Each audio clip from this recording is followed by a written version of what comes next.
We're also going to go back to D.C. I didn't talk about this yesterday. The Susie Wiles interview in Vanity Fair wrinkled some brows yesterday on Capitol Hill. We'll get reaction to that. But I'm excited. Joining us live in studio, our buddy from Georgia Power, Jacob Hawkins. Jacob, good morning. Merry Christmas. How are you, my friend? Hey, I'm well, Mark. Good morning. Merry Christmas to you and a happy birthday. I'm going to give a plug for Clark's Christmas Kids. Yes. I heard your request in the car, and I bought a red wagon for a 7-year-old girl in DeKalb via the website. It is super easy, and I encourage everybody to do it. That's fantastic. So the Clark's Christmas Kids. So you dropped it from $12.79 to $12.80 to $12.79. That's all me. For the I'm number needed. 79. Call me that. Before we came on, I asked Jacob. I said, "Hey, for my birthday present, Georgia Power, just take care of my bill this month." He said, "No, I got a red wagon. I can't do that for a kid in 5, which is much better. Only company gift. only company I've ever worked for. I can't give away a product. Yeah, so I'm sorry understood. about that. Understood. Same way here. I can give away swag, like a WSB shirt. So if you get like a Georgia Power hoodie, no, Sure. all right. Well, I mean, I can see what I can do. If you, I will take a WSB T-shirt and I will get you a hoodie. Done. Absolutely. Heard, as Vinny would say. Jacob, thanks for coming in and spending time with us because it seems like at least twice a month we're talking about data centers here in North Georgia or the state as a whole. There was a protest in a local community I think it was Ellenwood. Protesting a proposed data center. A lot of issues with these data centers. Water needed to cool them. An eyesore in neighborhoods. But for me, and I'm assuming you, it's the energy use that these data centers, consume. And we've talked about this before, but just some reassurance that Georgia Power has the capability to handle this influx of data centers in the metro area. Yeah, absolutely. And last time I came on a few months ago, I think we talked about some processes that were underway at the Georgia Public Service Commission. We have been on top of this for the last 4 or 5 years, really looking at this increased demand, and we are ready 100% as a state to meet the demand from data centers and any other large manufacturers that may come our way. And what's actually very different and unique about what we're doing in Georgia is we are leveraging that growth to actually keep rates low for all of our customers. So we actually have a 3-year base rate freeze right now. Your rates are frozen through 2028 with the exception of some storm recovery costs, which we can talk about from Hurricane Helene. And then we also have just announced an agreement with the Public Service Commission where we are going to, if they approve it this week, get certification and permission to build about 9,900 megawatts, build or procure the energy for these 9,900 megawatts of new generation.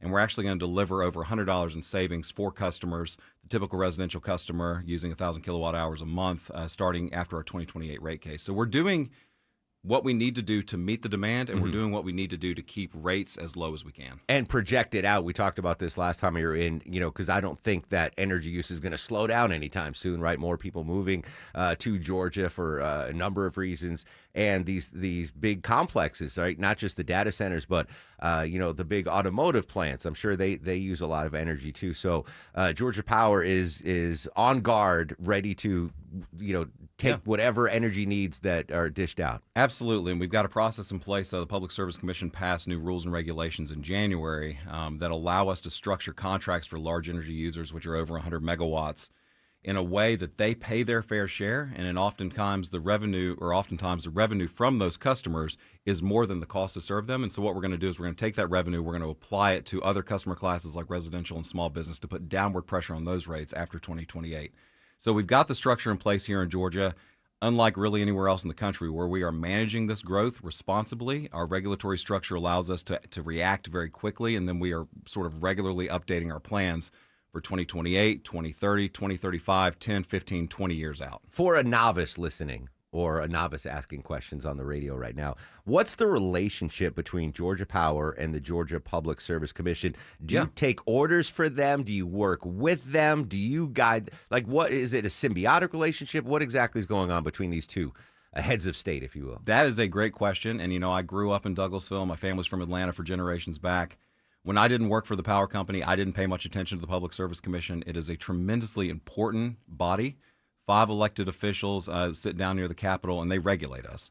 So essentially, we are a regulated utility. We've been around since the 1880s.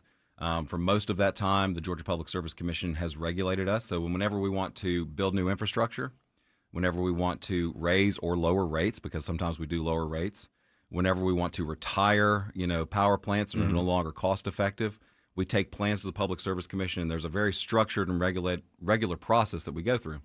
The 9,900 megawatts that I mentioned earlier has been a process that's been ongoing for about 6 months, but it even dates back to 2022. So we do these things called integrated resource plans. Every 3 years, we go to the Public Service Commission and we say, here's what we believe our forecasted demand looks like over a 20-year planning horizon. Here's what we think we need to do to meet that demand, and that can include new generation. It can include energy efficiency programs. We consider that a part of sort of our mix. If we can help folks save energy, we don't have to build generation. It can include transmission, distribution lines, all of the things we need to do to meet forecasted growth.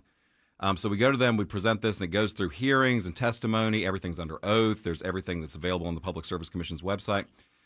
So this 9,900 megawatts of generation that we hope to have certified and approved by the commission this week actually came from a process in 2022. And since that time, we've been going through and evaluating the resources, and we've been going out to the market and finding contracts, what's most cost effective for customers, what can we build, what is going to help us meet the demand. So it's really an iterative process. It's not something that happens, only once a year, every 15 years. It is all day, every day, and we've got very smart people. Is the process nimble enough to meet the changing needs here in Georgia? Because of the regulated structure that we have here, and because of the constructive regulatory environment, it is. Okay. I'm a lifelong Georgian. My kids, hopefully, they'll stick around in Georgia, but we're the number one state to do business, have been for over a decade.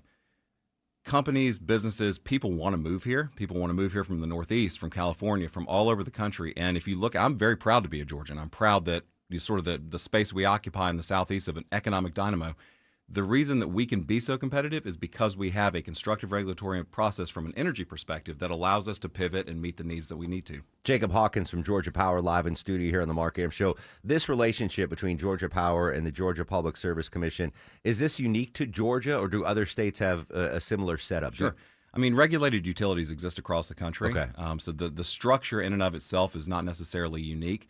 But what is unique here is, I think, how all the parties are working together. As far as the Public Service Commission, the power company being Georgia Power, you look at the state legislature and state elected officials, county commissions, local folks, as well as the industry, right? So we have good working relationships with data centers and with other large load customers where we are working with them on their contracts and what they need. And it's just a very collaborative situation here that, again, is helping us keep rates frozen, put downward pressure on rates for long term, helping us invest in the grid to ensure reliability over the years. So we're very proud of it. It's a great structure, and hopefully folks understand it a little better. You mentioned that 3-year base rate freeze. Does Georgia Power, the industry in general, is there something specific you watch, like oil prices are just dropping to near record lows? Is there anything commodity-wise that impacts what Georgia Power does or the energy industry does? That's a great question. It is complex. We talk about a diverse energy mix. So we don't want to put all of our eggs in one basket. We don't want to be all natural gas. We don't want to be all nuclear. We don't want to be all renewable. Our customers expect us to deliver power 24 hours a day, 7 days a week. It was 20 degrees earlier this week for a couple of days. Our customers expect us, when they flip the switch, when they want to use their hairdryer, when they want to use their space heaters, when they want their Christmas lights to turn on outside their house, they want that energy there. We would never ask our customers to understand if we didn't plan appropriately. So part of that planning is this diverse energy mix where we have all of the arrows in the quiver, we say. Yeah.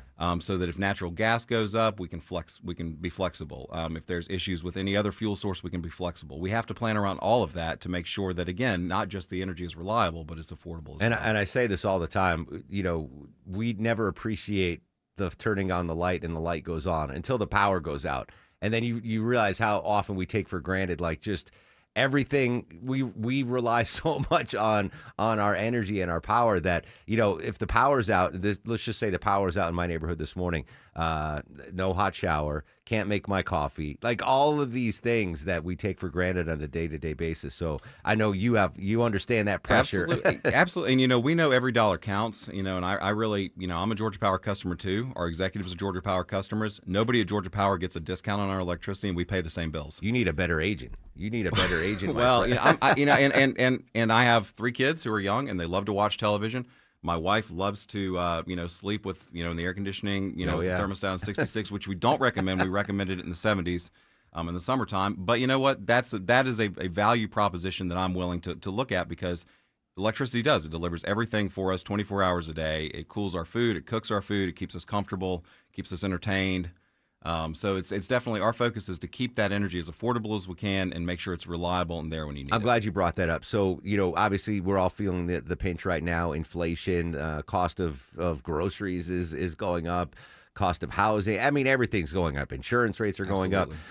With this 3-year base rate freeze, what does Georgia Power recommend for us to do in our homes to lower our energy costs or consumption? Well, I'll tell you, it's as simple as turning off lights in rooms you're not using, turning off televisions when you're not using them. I tell you, one of the probably the angriest I've gotten at my kids in the last 12 to 13 months was when I walked into our living room and we had just put a nice big television up and something was on, and I started asking the kids, about the show that was on. But guess what? There was nobody in the room, right?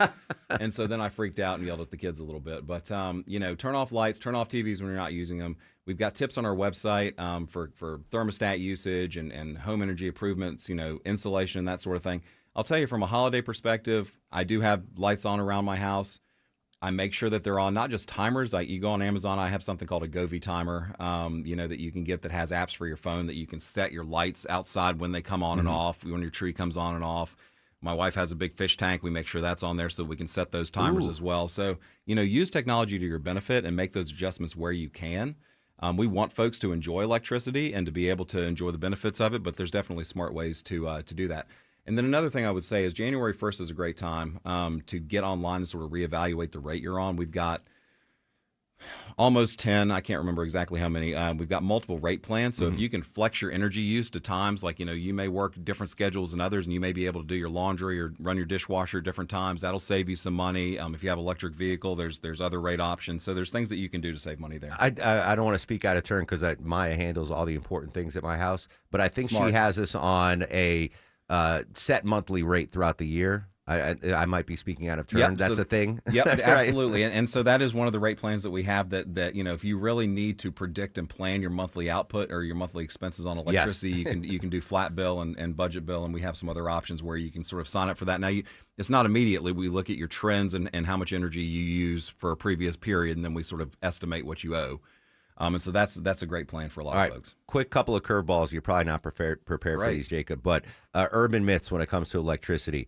Is it should we unplug our appliances before we leave the house? Does that keeping my coffee maker plugged in, does that if you can remember to reset it, so there is something called phantom energy loss, and, Okay. and all of these devices that we have that are sort of draining it constantly, absolutely. Unplugging some things, if you go out of town on vacation, absolutely. Unplug microwaves, Interesting. unplug coffee makers, unplug things like that, don't inconvenience yourself. It's Yeah. really, that's the decision you have to make. Okay. But yeah, absolutely. All right. Longoria is often yelling at his daughter saying, stop flicking the lights on and off because that uses more energy than leaving them on. Is that a true thing? Do we know? Well, I am not an engineer. I have a communications degree like you, so I would have to plead the fifth on that. I'm not sure, but I think that would be negligible if it does. But Longoria, I won't tell your daughter. Unless she's listening, then She ain't listening. He yells at him, stop flicking the lights off. It takes more energy to turn them off than turn them on. If she is listening, listen to your father. He's absolutely correct in all things. That's why he's stoic. Jacob, folks want more information. Where can we go online? Yeah, so georgiapower.com/save is a great place to go. You will see some news coverage later this week as we get, hopefully approval from the Public Service Commission on this demand. But I think the main thing I want folks to take away is that we are managing this growth responsibly. We're doing it in a way that helps Georgia grow, helps bring jobs, helps bring tax revenue, and we're doing it in a way that big users are actually paying more so that other customers pay less. There you go. Jacob Hawkins, Georgia Power, thanks so much for your time. And be like Jacob and donate to Clark's Christmas Kids. He bought a red wagon for a 7-year-old in foster care. Clark'sChristmasKids.com or WSBRadio.com. Down to 1,273 gifts needed. Let's get that into triple digits before the end of the show. Jacob, Merry Christmas. Happy New Year, Christmas brother. to you. Happy New Year. Thanks, Mark.